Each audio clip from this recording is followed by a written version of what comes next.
नमस्कार, स्वागत है आपका जनमत की पुकार में। दिवाली का त्योहार नजदीक आ रहा है और इस साल भी दिल्ली में पटाखों पर प्रतिबंध रहेगा। केजरीवाल सरकार ने यह फैसला वायु प्रदूषण को नियंत्रित करने के लिए लिया है। इस खबर के बाद दिल्ली के लोगों में मिश्रित प्रतिक्रियाएं देखने को मिली है। कुछ लोग पटाखों पर प्रतिबंध का स्वागत कर रहे हैं, जबकि कुछ लोग इससे नाराज है। तो आइए जानते हैं कि इस फैसले से क्या असर पड़ेगा। इस वीडियो में हम आपको इस खबर के बारे में विस्तार से बताएंगे। दिल्ली के अंदर सर्दियों में बढ़ते हुए प्रदूषण के पिछले वर्षों की जो गतिविधियां रही हैं, हम सब जानते हैं कि ठंड का मौसम बढ़ने के साथ साथ दिल्ली के अंदर प्रदूषण का स्तर धीरे धीरे बढ़ने लगता है। अगर हम देखें तो जनवरी से लेकर के और पिछले अगस्त के महीने तक दिल्ली का एवरेज जो एक्यूआई रहा है वो काफी कम रहा है। कल हमने देखा दिल्ली के अंदर एक्यूआई का स्तर 45 रिकॉर्ड किया गया। लेकिन अब धीरे धीरे अक्टूबर के महीने में ज्यों-ज्यों सर्दी बढ़ती है, दिल्ली के वातावरण में नमी आती है और यहाँ पर जो पार्टिकल मैटर हैं वो धीरे धीरे जमा होना शुरू होते हैं,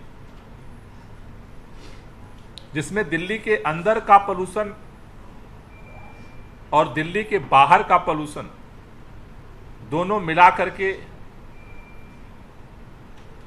अक्टूबर नवंबर के महीने में दिल्ली की हवा को काफी जहरीला बना देते हैं।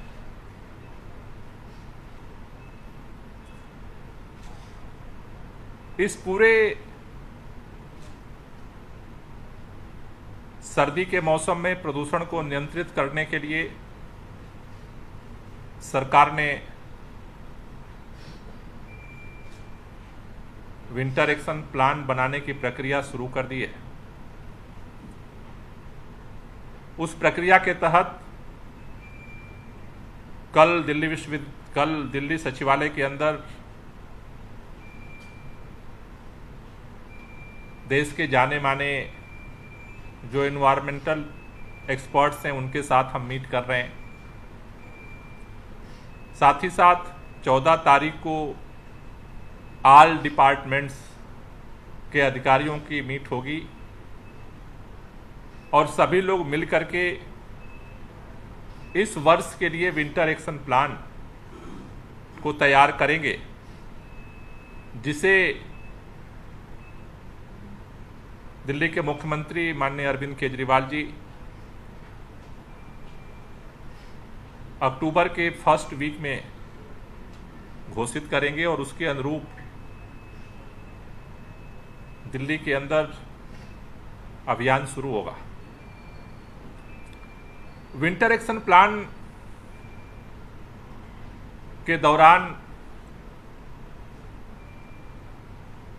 दिवाली के अवसर पे हम देखते हैं कि हम सब लोग धूमधाम से दिवाली मनाते हैं,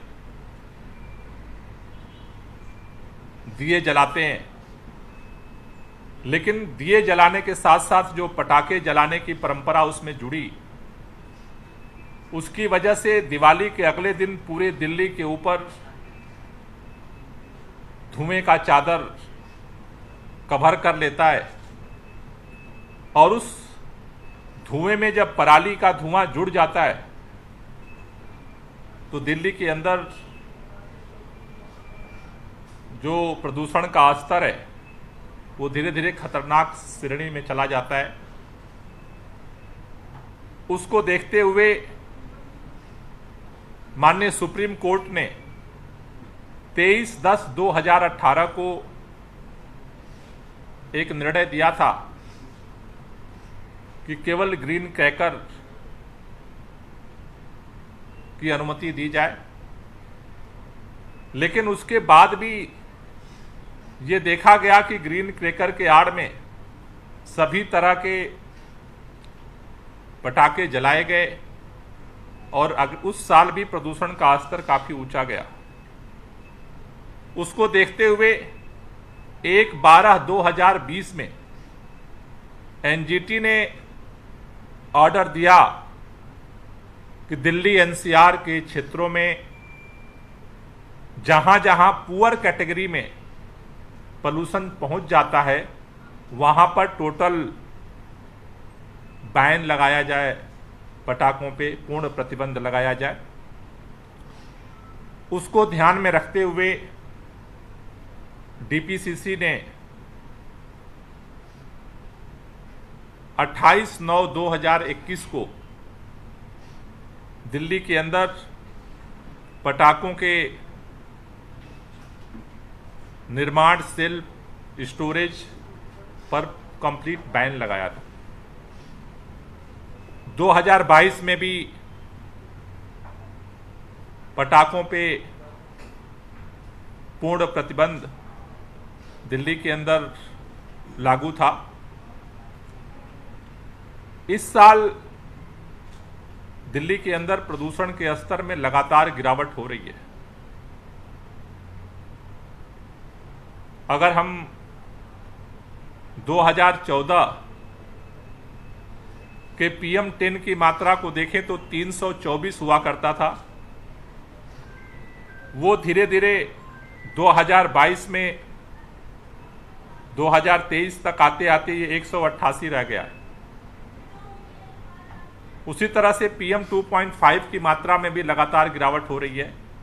अगर परसेंटेज में देखें तो 2014 से 23 के बीच में PM10 में 42% की गिरावट दर्ज की गई है आंकड़ों में, और 2.5 में 46% की गिरावट दर्ज की गई।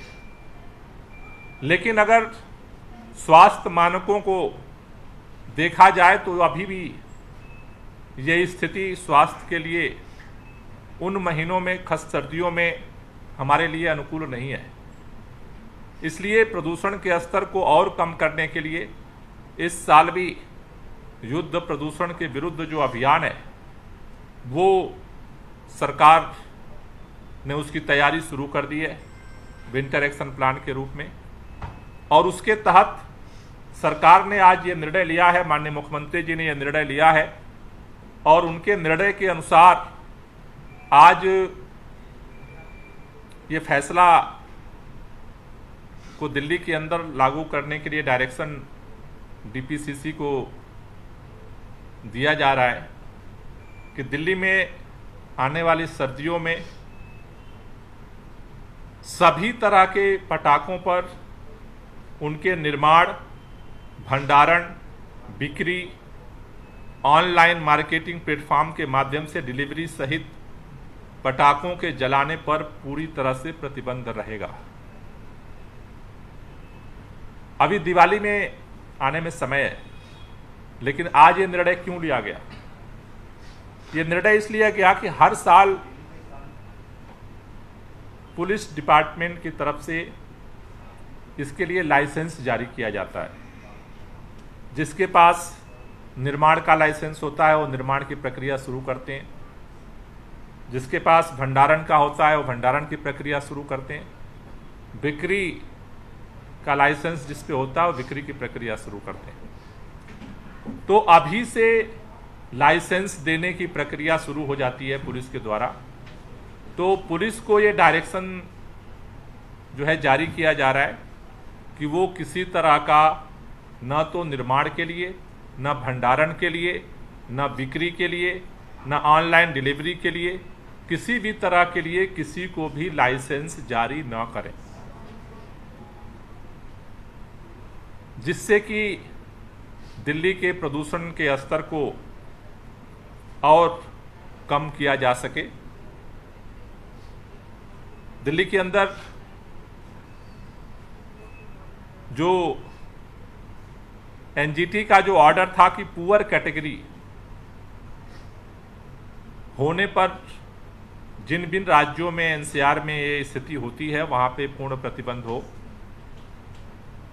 हमने पिछली बार देखा कि पूर्ण प्रतिबंध के बावजूद अगल बगल के राज्यों से दिल्ली में पटाखे चोरी छिपे लाए जाते हैं और उसे कुछ लोग जलाने की कोशिश करते हैं। मेरे एनसीआर के सभी राज्यों से ये निवेदन है कि वो भी किसी तरह का लाइसेंस ना दें। दिल्ली के अंदर जो AQI के आधार पर जो कैटेगरी निर्धारित होती है उसमें अगर AQI का स्तर 0 से 50 है तो उसे गुड कैटेगरी में रखा जाता है। अगर 51 से 100 तक सेटिस्फैक्टरी कैटेगरी में हम उसे रखते हैं।